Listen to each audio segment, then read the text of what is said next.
जैसा कि आप सब जानते हैं, कार्तिक मास आरंभ हो चुका है।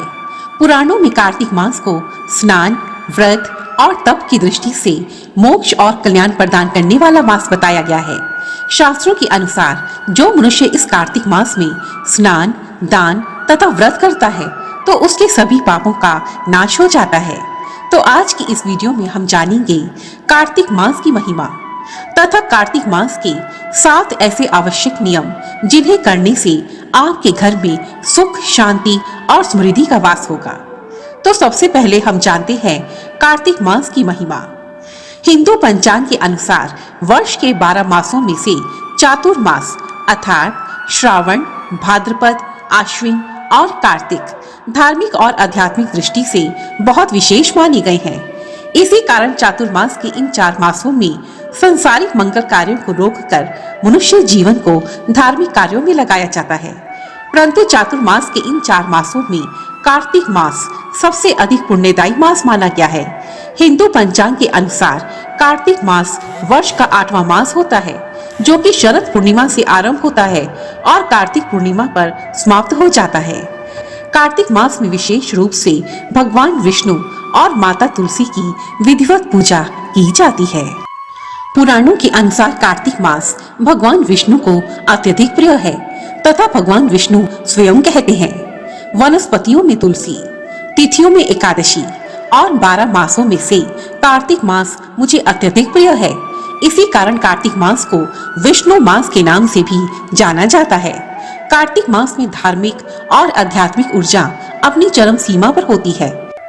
इसी कारण कार्तिक मास में की गई पूजा, दान, स्नान तथा उपवास तीर्थ यात्रा के समान शुभ फल प्रदान करते हैं तथा संसारिक मनुष्य को यश, कीर्ति, सफलता तथा समृद्धि की प्राप्ति होती है।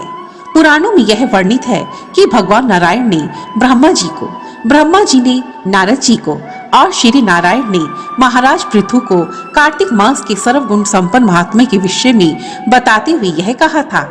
इसमें 7 नियम प्रधान माने गए हैं जिन्हें करने से शुभ फल की प्राप्ति होती है। ये 7 नियम इस प्रकार से हैं। नंबर 1, प्रातः स्नान।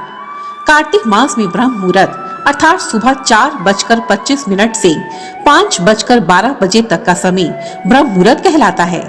इस ब्रह्म मुहूर्त में उठकर किसी पवित्र नदी में स्नान करने से भगवान विष्णु उस पर अति प्रसन्न हो जाते हैं। स्नान के पश्चात भगवान विष्णु और बाद में भगवान सूर्य को अर्घ देते हुए अपने पितरों को याद करते हुए पितरों का तर्पण करना चाहिए। पितृ तर्पण के समय हाथ में तिल अवश्य लेने चाहिए।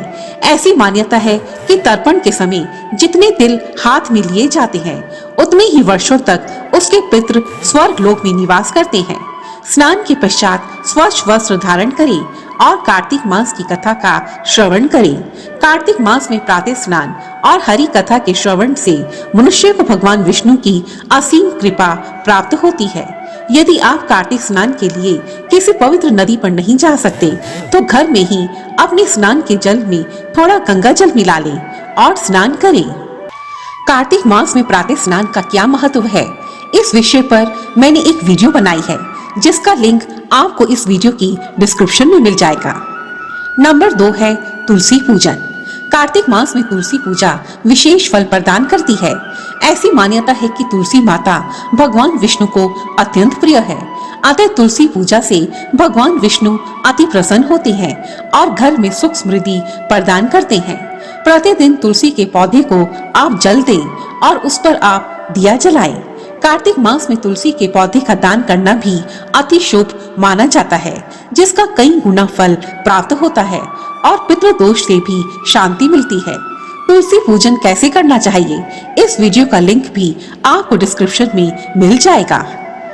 नंबर 3 है दीप दान। कार्तिक मास में दीप दान का विशेष महत्व माना गया है।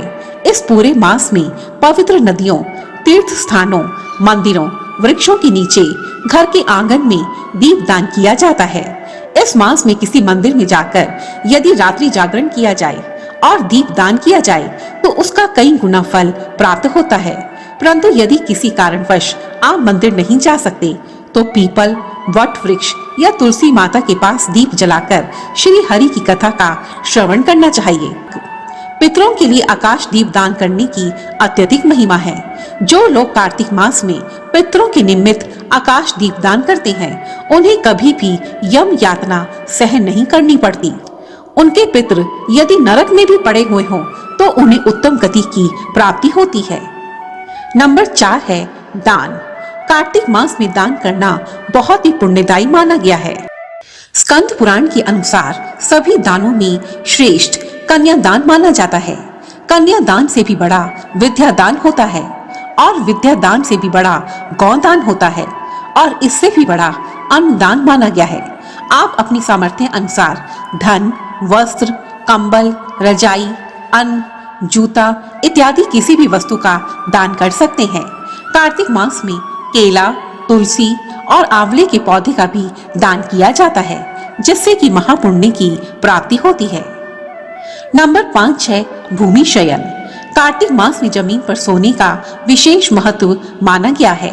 भूमि पर सोने से मन में सात्विक विचार आते हैं और कुटिल विचारों की समाप्ति होती है। नंबर 6 है तेल लगाना वर्जित। कार्तिक मास में शरीर पर तेल लगाना वर्जित माना गया है। कार्तिक मास में केवल एक दिन अर्थात नरक चतुर्दशी के दिन ही आप शरीर पर तेल लगा सकते हैं। नंबर 7 ब्रह्मचर्य व्रत का पालन। कार्तिक मास में ब्रह्मचर्य व्रत का पालन करना चाहिए। जो लोग इसका पालन नहीं करते, उन पति पत्नी को दोष लगता है और अशुभ फल की प्राप्ति होती है। तो ये थे कार्तिक मास के 7 आवश्यक नियम। यदि आप इन नियमों का श्रद्धा से पालन करते हैं तो आपको भगवान विष्णु की असीम कृपा प्राप्त होती है और साथ ही आपके घर में सदा सुख, शांति और समृद्धि का वास होता है। धन्यवाद। और यदि आपको यह वीडियो पसंद आई है तो प्लीज मुझे कमेंट सेक्शन में जरूर लिखें और मेरी ऐसी ही दूसरी वीडियोस को देखने के लिए रेड कलर के बटन को प्रेस कर मेरे इस चैनल को सब्सक्राइब करें और साथ ही बेल आइकन को भी जरूर दबाएं ताकि मेरी आने वाली सभी वीडियोस की नोटिफिकेशंस आपको टाइम पर मिलती रहे। धन्यवाद। जय माता दी।